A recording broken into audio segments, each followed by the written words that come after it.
Well, for me, it's heartbreaking to get this question constantly from people online, which is, how do I get my partner to do the work? How do I get my partner to come to therapy?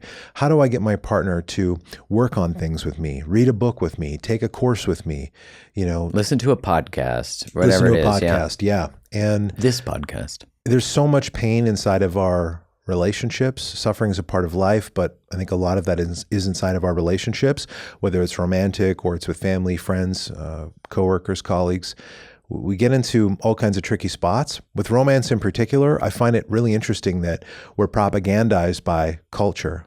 So for example, as a 14, 15, 16-year-old boy, as you're developing relationships outside of your family, you're having more of an emphasis on friendships and people outside of that core unit, and you start moving into developing intimate relationships, you start maturing sexually and emotionally. During this time, the information that you're getting from culture, because now you're aware of it and you're looking for it, is that women dress a certain way, like a pop star.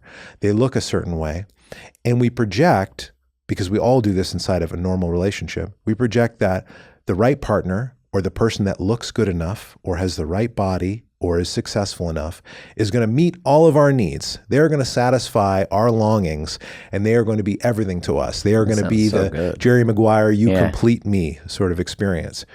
And we're sold this as we go deeper into the narratives in pop songs and movies and TV shows, that there's going to be someone there, maybe the one or our soulmate, to really fulfill and satisfy our existential questions or longings, and that once we meet them, everything's going to work out for us. It makes sense. They're going to get us. Yeah. I heard someone I know quite well once say to me that when I finally meet my person, they'll just understand me. And I was like, well, fuck, that's a lot of pressure to put on somebody who's like, first off, this person who said this to me is quite complex. So whoever just understands them, they deserve an award. But, I joke about it, but that type of expectation that there isn't something to be discovered, that the one or your person will just get you. And I think the real feeling we're looking for is to be accepted, but that they're going to understand the complex layers of all the social conditioning and childhood stuff we've had happen, that they're just going to get it. It's just not to me, that's not a realistic expectation of partnership. Is that fair? That's totally fair. I think that most people should look for a partner who's willing to some degree to understand, willing to try to make an effort. But we get caught in some really complex dynamics. One of the core teachings, one of the core findings in Imago philosophy is a concept that Harville coined called emotional symbiosis. And that's a really complicated phrase for essentially perceiving and believing that my experience is your experience. You should want what I want.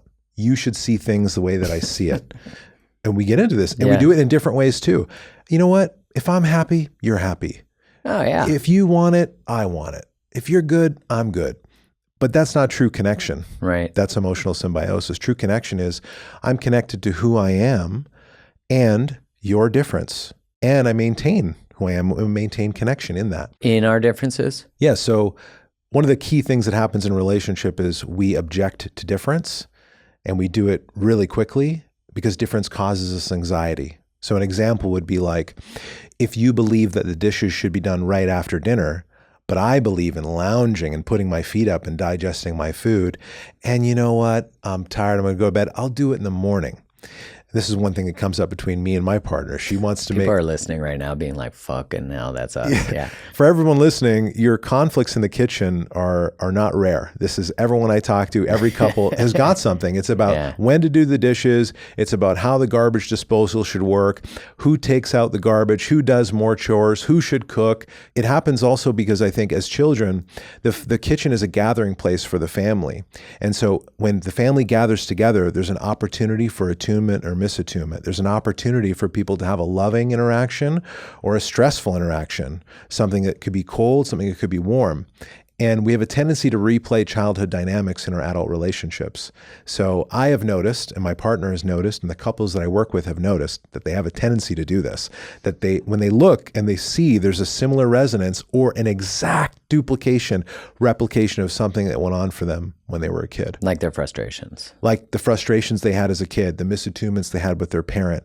You know, maybe mom, when she was in the kitchen, was always really stressed and busy and cold and rigid and didn't want anyone in there. Everyone out, you know, too many cooks in the kitchen.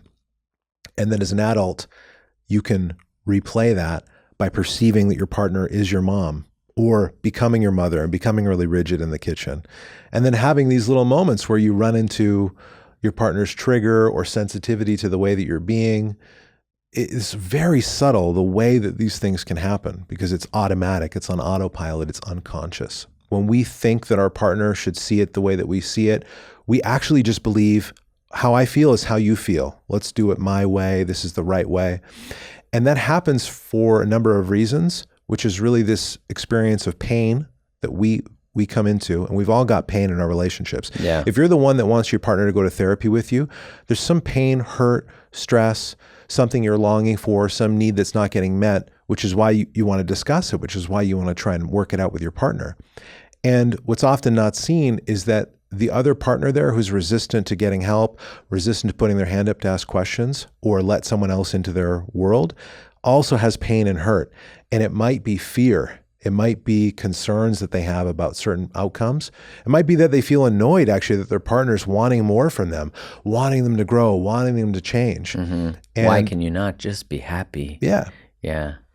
So there's a lot of layers to undo. There's here. a lot, I but like the point it. is when people are in pain, they start to get defensive. And when we get defensive, we are really focused on protecting ourselves and making sure that we're not being threatened. It's rarely physical safety. It's usually a threat to our identity.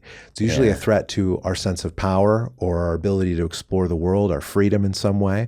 And that's what we want to protect. And those are biological imperatives. It makes sense that we get worked up, we get stressed about these things. But when this happens, we get self-absorbed, and that's where we get emotionally symbiotic. And we lose the sense of otherness. So if I'm in pain in my relationship, I get defensive. You lose the individuation that occurs when you believe in that symbiosis is really... That's right. There's no difference. That's right. There's no difference. There's no differentiation. One love. You are me, I am you. Yeah. But it happens because I'm so focused on myself, I'm so absorbed in my situation and how I feel and what my sensations and thoughts and processes are that I can't sense you. So it's a loss of empathy that occurs. This is at the core of all of the issues that couples experience, is I can't feel what you're feeling. I can't sense what you're feeling because I don't want to. I'm not thinking about it. But also all my energy is being put on me and I'm wanting to defend and protect myself through a truly defensive, minimizing type of strategy, or maybe through something more offensive, which could be getting loud or constantly investigating or getting needy and clingy or trying to manipulate the situation. Aggressive, yeah. sure. Manipulation, that makes sense.